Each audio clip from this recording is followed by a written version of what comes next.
इसी दौरान जब विवाह की हम चर्चा करते हैं, इसी दौरान गोत्र शब्द का भी आना हुआ। आज भी गोत्र प्रचलित है।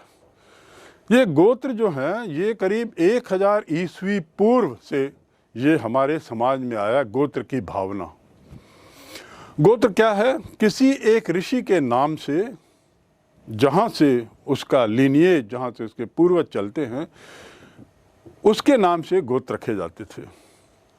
और ऐसा माना जाता था कि एक गोत्र का परिवार उसी एक वंश लेके चलता है, एक वंश के साथ चलता है। तो जैसा मैंने बताया 1000 ईस्वी पूर्व में यह प्रथा शुरू हुई थी, ऋषि के नाम से थी।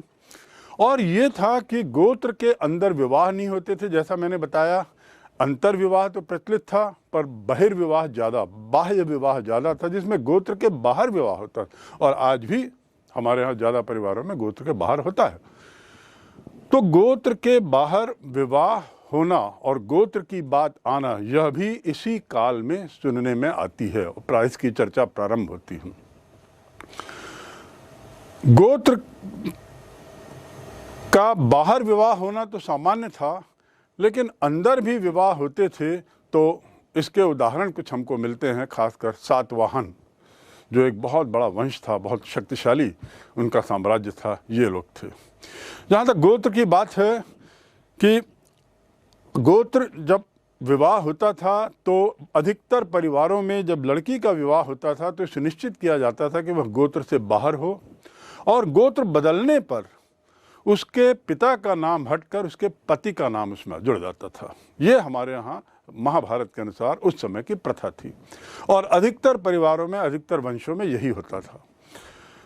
पूरे देश में उसी ढंग की व्यवस्था थी। लेकिन सातवाहन का उदाहरण जो मैंने दिया, ये सातवाहन का थोड़ा एक अपवाद है। इसमें देखा गया है कि सातवाहन शासकों ने अपनी पुत्री को दिया तो पुत्री अपने पिता का ही गोत्र जारी रखती है, पति का नहीं। सातवाहन शासक अपने को ब्राह्मण कहते हैं, और इसलिए ये और सोचने की बात है कि वे लोग अपने पिता का, वहाँ की लड़कियाँ, वहाँ की वधू अपने पिता का नाम ही जारी रख रही थी। रानियों ने भी वहाँ की उनके साथ अपने पति का नाम न जोड़ करके अपने पिता का नाम ही जारी रखा। और तो और इन लोगों ने, सातवाहन वंश के साथ एक और खासियत ये है कि ये लोग जहाँ वर्ण व्यवस्था में सबसे निचले वर्ण के साथ व्यवहार नहीं रखते थे, सातवाहन लोगों का उदाहरण है कि इन्होंने म्लेच्छ लोगों से, यानी सबसे निम्न वर्ग के लोगों से विवाह किया, उनके परिवार में अपनी बेटियां दी। शक जो उत्तर पूर्व से भारत आए विदेशी थे, और भारतीय संस्कृति में इनको निम्न माना गया। लेकिन हमारे पास उदाहरण हैं जहां इन्होंने अपने पुत्र पुत्रियों का विवाह और वैवाहिक संबंध उनके साथ रखा। तो सातवाहन सभ्यता एक अलग थी, सातवाहन शासन के कुछ अलग नियम थे, शायद वो ब्राह्मण थे इसलिए भी हो सकता है। तो ये तो हुई अब गोत्र की बातें, और ये प्रथा पूरे देश में ऐसी प्रचलित नहीं थी। जैसा मैंने पूर्व में कहा कि ये केवल सातवाहनों में पाया जाता है, जहाँ वे लोग पिता का गोत्र जारी रखते हैं, पति का नहीं। गोत्र, विवाह आदि सामाजिक परंपराओं को जानने के बाद अब हम जाने कुछ विषमताएं। उस समय की क्या क्या सामाजिक दौर में, सामाजिक दायरे में उस समय ऐसी क्या क्या भिन्नताएं थी। कुछ अलग अलग चीज़ें भी पाई जा रही हैं। जैसे मैंने अभी अभी उदाहरण दिया आपको, एक विषमता मैंने सातवाहन की बताई कि वे लोग अपने गोत्र का नाम जारी रखते थे, अपने पिताजी का गोत्र। लड़कियां विवाह होने के बाद दूसरे घर में जाती थीं, लेकिन पिता का गोत्र जारी रहता था। दूसरी विषमता भी वहीं से आती है, और वो है कि वे लोग ब्राह्मण होते हुए राजा थे। सामान्यतः भारत में देखा गया कि क्षत्रिय लोग राज परिवार के होते थे, शासन चलाते थे, सिंहासन पर बैठते थे। पर सातवाहनों के यहाँ कुछ कहानी दूसरी है। वर्ण व्यवस्था क्या है? वर्ण व्यवस्था जाति व्यवस्था में कैसे बदली, और वर्ण व्यवस्था और जाति व्यवस्था में क्या अंतर है, वर्ण जाति दोनों में क्या अंतर है? जब प्रारंभ में वर्ण व्यवस्था आई तो यह कुशलता, किसी के कौशल के आधार पे समाज को बांटा गया। किस तरह से बांटा गया? जैसे ब्राह्मण, क्षत्रिय, वैश्य और शूद्र, ये 4 वर्ण कहलाए। ब्राह्मण उनको जो भगवान के ब्रह्म के वाक्यों को बोले, यानी भगवान के दूत के रूप में। क्षत्रिय यानी युद्ध कौशल जिसका हो, पारंगत हो, युद्ध में साहसी हो और जो साहस के लिए जाना जाता हो। तीसरा वर्ग था वैश्य, जो व्यापार करते थे, साहूकारी करते थे, पैसे के बिजनेस में लगे हुए थे। और चौथा वर्ग था शूद्र, यानी जो मेनियल काम करते थे, हाथ से होने वाले काम, चाहे वो बर्तन मांजना, झाड़ू लगाना, कपड़े धोना, बर्तन धोना, चमड़े का काम करना आदि आदि, ये मेनियल काम करने वाले शूद्र श्रेणी में थे। समझने की बात यह है कि व्यक्ति अपने वर्ण को बदल सकता था। मैं यदि ब्राह्मण था, लेकिन मुझे यदि साहस मेरे में था और मैं एक बहादुर था और मुझे तलवार और युद्ध में शौक था, तो मैं अपना वर्ण बदल कर क्षत्रिय हो सकता था। उसी प्रकार शूद्र भी अपना वर्ण बदल के वैश्य या क्षत्रिय या ब्राह्मण जो भी होना हो। दूसरे शब्दों में उस समय 4 वर्णों में व्यक्ति एक दूसरे वर्ण में जा सकते थे। है ना एक समझने की बात? क्योंकि वर्ण का संबंध किससे था? उसकी कुशलता से, उसके कौशल से, उसके स्किल से, किसमें? उसकी रुचि से। दूसरे शब्दों में पुनः मैं बोलूँगा, इसका अर्थ ये हुआ कि एक ही परिवार में आपको 4 वर्ण के लोग मिल सकते थे। ठीक? क्योंकि वर्ण जन्म आधारित नहीं था, ये बात स्पष्ट कर लें। वर्ण व्यवसाय आधारित, व्यवसाय भी नहीं, कार्य आधारित था, कौशल आधारित था। ये प्रथा, इसी तरह हमारे यहाँ ये प्रथा शुरू हुई वर्ण की, जो कौशल पर आधारित थी। और एक तरीके से अर्थशास्त्र के विद्यार्थी होने के नाते आप समझ सकते हैं कि एक तरीके से डिवीजन ऑफ लेबर था, जिसे हम अंग्रेजी में कहते हैं डिवीजन ऑफ लेबर। कार्यों को बांटा गया, और यदि मुझे यह कार्य पसंद नहीं है तो मैं दूसरे कार्य पे जा सकता हूँ।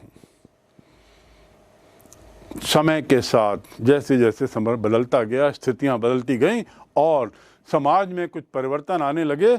उन्हीं परिवर्तनों में से एक परिवर्तन था कि वर्ण प्रथा धीरे धीरे जाति प्रथा का रूप ली। वह कैसे? ब्राह्मण समय के साथ साथ इन्होंने इसमें जन्म का उल्लेख करना शुरू कर दिया, और धीरे धीरे समय के साथ कई 100 वर्षों में लेकर एक तरीके से यह बताना शुरू किया कि वर्ण प्रथा यानी जन्म के आधार पर बटी हुई प्रथा है। जब ऐसा हुआ तो स्वाभाविक है ब्राह्मण ब्राह्मण हो गया, क्षत्रिय क्षत्रिय हो गया, वैश्य वैश्य हो गया और शूद्र शूद्र रहा। इसका अर्थ ये हुआ जन्म आधारित वर्ण प्रथा, तो ये क्या कहलाई? जाति प्रथा कहलाई। वर्ण आधारित जन्म प्रथा को जाति प्रथा में बदल दिया इन ब्राह्मणों ने। और उसके पीछे कुछ कारण थे, काफ़ी विस्तार से इस पे जाने की जरूरत नहीं है, पर इतना समझें कि समय के साथ साथ बदलती हुई परिस्थितियों में ब्राह्मणों ने ये सुनिश्चित किया कि सबका वर्ण बना रहे और वह जन्म के आधार पर हो, और जन्म के आधार पर होने के कारण उसे जाति नाम से बदल दिया। ये है कहानी आपके वर्ण प्रथा की जाति प्रथा में परिवर्तन की। तो अब योग्यता और क्षमता का स्थान नहीं रहा। यदि मैं ब्राह्मण हूँ और मुझे संस्कृत का एक श्लोक भी नहीं आता तो भी मैं ब्राह्मण ही कहलाऊंगा। यदि मैं क्षत्रिय हूँ और एक छिपकली देखकर भी डर जाता हूँ, पर चूंकि मैं क्षत्रिय जन्म में पैदा हुआ इसलिए मैं क्षत्रिय ही रहूँगा। ये प्रथा एक तरीके से लाद दी गई और ब्राह्मणों ने इसे समाज के द्वारा स्वीकार करने के लिए एक नई व्युत्पत्ति दी। उन्होंने कहा ये सब दैवीय विधान है। इस दैवीय विधान शब्द से उस समय का समाज जो ईश्वर में बहुत विश्वास करता था, उसने इस बात को मान लिया और दैवीय विधान मानते हुए अब जाति प्रथा जो है वह एक रिजिड हो गई, कड़ी हो गई और अपरिवर्तनशील हो गई।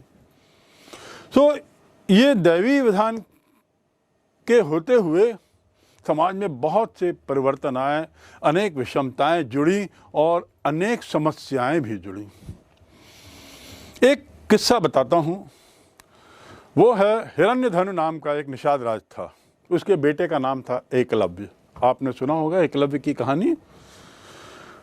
ये एकलव्य जो था निषाद राज हिरण्यधनु का बेटा था और उसे भी धनुर्विद्या का शौक चर्राया। तो एक दिन वो द्रोणाचार्य के पास पहुंचा जो ब्राह्मण थे और उनसे कहा, गुरुदेव, मैं आपसे धनुर्विद्या की शिक्षा लेना चाहता हूं, आप मुझे दें और मुझे इसमें कौशल पाने की इच्छा है। द्रोणाचार्य ने उससे उसकी जाति पूछी और जब उसने बताया कि मैं निषाद का बेटा हूँ, निम्न जाति का हूँ, द्रोणाचार्य ने उसे उसके इस अनुरोध को अस्वीकार कर दिया और कहा कि मैं आपको अपना शिष्य नहीं बना सकता। एकलव्य प्रारंभ में निराश तो हुआ, लेकिन उसने एक रास्ता निकाला।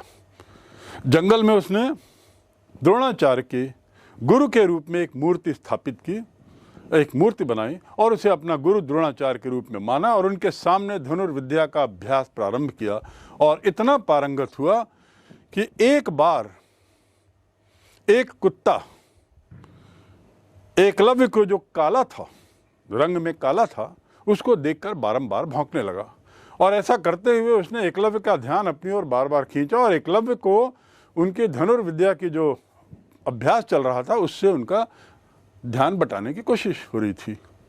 एकलव्य से रहा नहीं गया, उसने उस कुत्ते के मुंह में एक के बाद एक बाण मारे तब तक जब तक कि उसके मुंह से भौंकने की आवाज़ बंद न हो जाए और इस प्रकार 7 बाणों से उसने कुत्ते का मुंह बंद कर दिया। और आश्चर्य की बात ये कि वे बाण ऐसे लगे कि कुत्ते को खून भी नहीं निकला। यानी जो उद्देश्य था एकलव्य का, केवल कुत्ते के भौंकने को चुप कराना, वह उद्देश्य पूरा करने के लिए उसने धनुष इस ढंग से चलाया कि मुंह में जाकर वो रुक जाता था। चाहे उसकी धनुर्विद्या की बाण की तीव्रता की बात करें, चाहे उसके लक्ष्य पर जाने की बात करें, सब दृष्टि से परफेक्ट था, बिल्कुल सही था। उसी दौरान वहाँ पर पांडव लोग गुजर रहे थे। उन्होंने देखा और अर्जुन भी देख के दंग रह गया। अर्जुन ने कहा, ये क्या है? और उससे पूछा कि ये किससे सीख रहे हो? तो उसने बताया कि मैं गुरु द्रोणाचार्य को अपना गुरु मानते हुए उसको सीख रहा हूँ, गुरु मानता हूँ। बस इतना सुनना था। अर्जुन तुरंत द्रोणाचार्य जी के पास गया और उन्होंने कहा साक्षात कि गुरुदेव, आपने मुझे वचन दिया था कि आप मुझसे बेहतर धुरंधर धनुर्विद्या कौशल वाला व्यक्ति कोई नहीं पैदा करेंगे, मुझसे बेहतर कोई नहीं होगा। लेकिन यहाँ तो एक उदाहरण ये दिख रहा है, एकलव्य ने इतना सीख लिया है और वो कहता है कि वो आपका शिष्य है। ऐसा सुनने पर द्रोणाचार्य ने एकलव्य को बुलाया और एकलव्य से कहा कि तुम अपना एक अंगूठा मुझे दान करो।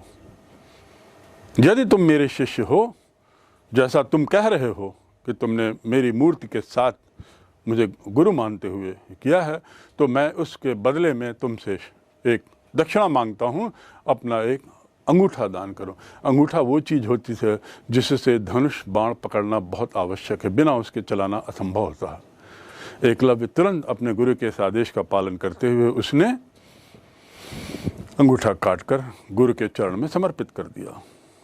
ये उदाहरण केवल इस बात के लिए दिखाया जा रहा है कि कैसे गुरु द्रोणाचार्य जैसे महान व्यक्ति भी इस जाति प्रथा के सिस्टम में निम्न जाति के लोगों को उन्होंने किस तरीके से अस्वीकार कर दिया शिक्षा देने के लिए, और किस तरह इस निम्न जाति के बच्चे ने भी अपने को किसी से कम ना मानते हुए धनुर्विद्या सीखी और अर्जुन की बराबरी की, जिससे अर्जुन भी मायूस हो गए थे।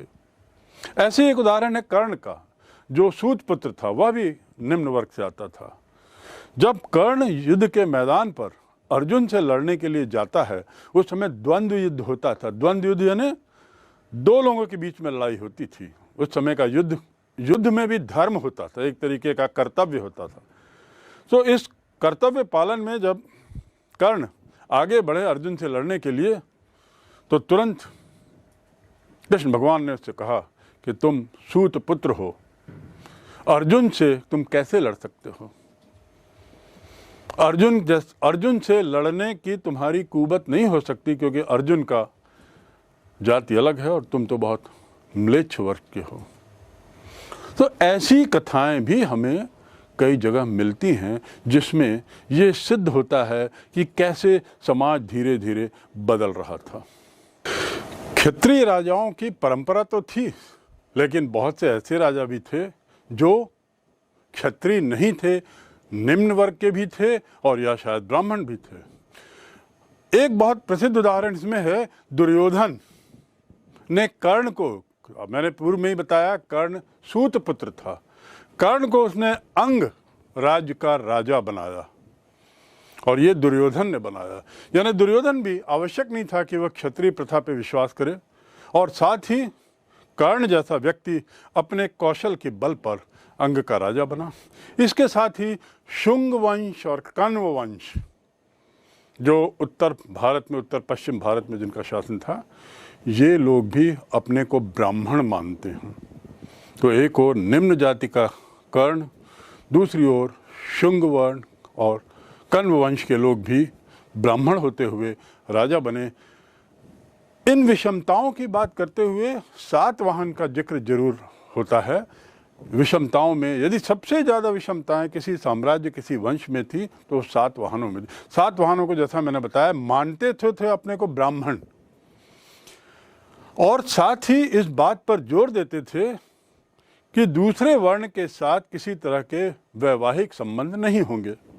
लेकिन स्वयं जब उन पर अपनी बात आई तो शका सम्राट के परिवार में उन्होंने वैवाहिक संबंध बनाए।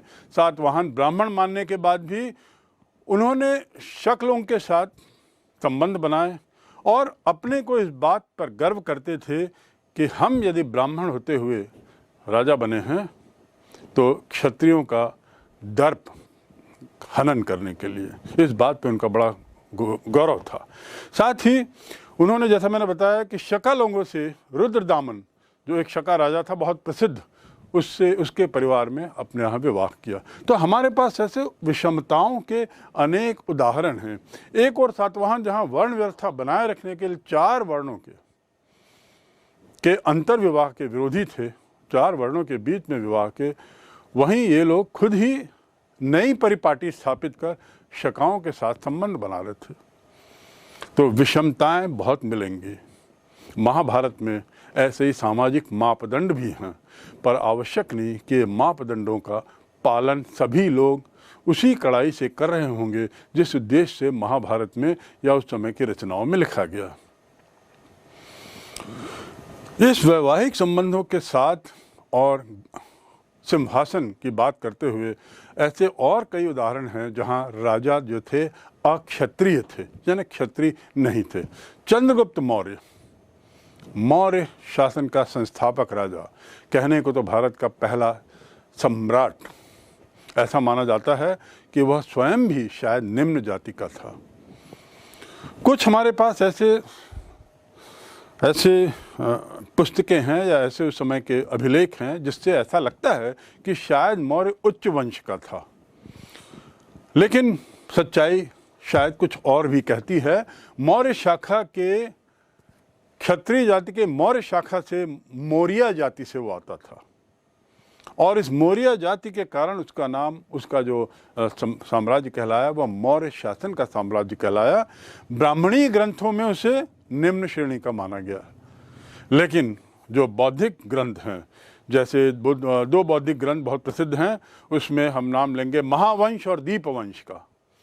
ये बौद्धिक धर्मों में उसे उच्च, बौद्धिक पुस्तकों में उसे उच्च धर्म का, उच्च जाति का बताया गया है। ब्राह्मणी में निम्न जाति का बताया गया है। इसके साथ ही हमने चर्चा की रुद्रदामन की, जो अभिलेख, उसमें रुद्रदामन स्वयं तो शका था, शका सम्राट था। उसने सुदर्शन झील, उसने जो एक अभिलेख लिखा है वो बहुत प्रसिद्ध है इतिहास की दृष्टि से और बड़ा स्पष्ट है, बड़ा विस्तृत भी है वह अभिलेख। इस अभिलेख में, रुद्रदामन के अभिलेख में उसने जिक्र किया है एक झील की मरम्मत का, जिसे कहते हैं सुदर्शन झील, उसकी मरम्मत उसने करवाई। अर्थात उसने यह साबित करने की कोशिश की कि म्लेच्छ भी, निम्न जाति के लोग भी तत्कालीन सांस्कृतिक परिपाटी से परिचित थे, तत्कालीन सांस्कृतिक परिपाटी में ढले हुए थे और उसका भरसक पालन करते थे यदि वे उसे न्यायोचित समझते थे। तो अक्षत्रिय राजाओं की परिपाटी में ये कई नाम हमारे सामने हैं और इस प्रकार ये सुनिश्चित है कि मापदंडों के साथ साथ मापदंडों की अवहेलना करते हुए भी हमारे पास अनेक उदाहरण हैं। चंद्रगुप्त मौर्य को जहाँ बुद्ध और जैन धर्म के ग्रंथों ने उच्च कुल का कहा है, क्षत्रिय कहा है, वहीं ब्राह्मणिक ग्रंथ जो हैं वे इसे निम्न कुल का मानते हैं, म्लेच्छ मानते हैं। तो इतिहासकारों का इस बात को लेकर भी एक मत्ता नहीं है उनके बीच में कि आखिर चंद्रगुप्त मौर्य का कुल क्या था। ऐसे कण्व, शुंग वंश, ये लोगों के बारे में भी इतिहासकारों का मानना है कि ये लोग ब्राह्मण थे। दूसरे शब्दों में कि हमें ऐसे उदाहरण अनेक मिलते हैं जो उस समय की ब्राह्मणी व्यवस्था के दायरे में न रह करके दूसरे तरीके से शासन चला रहे थे। सातवाहनों ने स्पष्ट कहा है कि वे ब्राह्मण थे। रुद्रदामन ब्राह्मण होने के बावजूद भी वह एक शासक था और उसने तो शका जो वंश था वहाँ अपने पुत्री का विवाह किया था। यानी ब्राह्मणी व्यवस्था से, जाति व्यवस्था से बाहर हटकर उनके यहाँ विवाह का भी प्रचलन था। तो आवश्यक नहीं कि क्षत्रिय राजा ही थे, आवश्यक नहीं कि ब्राह्मण लोग पूर्ण रूपेण उस व्यवस्था का पालन करते थे जो उस समय के मापदंड थे, उससे बाहर भी वे शायद जाते थे। ऐसा उदाहरण है। रुद्रदामन मंदसौर में उसने सुदर्शन झील बनवाई। सुदर्शन झील बनाने के पीछे भी ऐसा माना जाता है कि वह इन ब्राह्मणी संस्कारों का सम्मान करता था और इसीलिए उसने ये झील बनाई। कुल मिलाकर हमें लगातार ऐसे उदाहरण मिल रहे हैं जिसमें यह बात स्पष्ट है कि क्षत्रियों के अलावा भी अन्य जाति के लोग और तो और निम्न जाति के लोग भी कुछ जगहों में राजा बने। सातवाहन वंश, इनके राजाओं के बारे में कहा जाता है कि इनका कहना था कि ये राजा हैं लेकिन शासन जो है वो सब ब्राह्मण लोग चला रहे हैं। अर्थात नियमानुसार, उस समय के नियमानुसार, परंपरानुसार उन्होंने सब जगह ब्राह्मणों को शासन का जिम्मेदारी सौंप दी थी और स्वयं एक मुख्य शासक के रूप में थे। ऐसा स्पष्टीकरण देना भी इनके द्वारा इस बात की ओर इशारा करता है कि उस समय के परिप्रेक्ष्य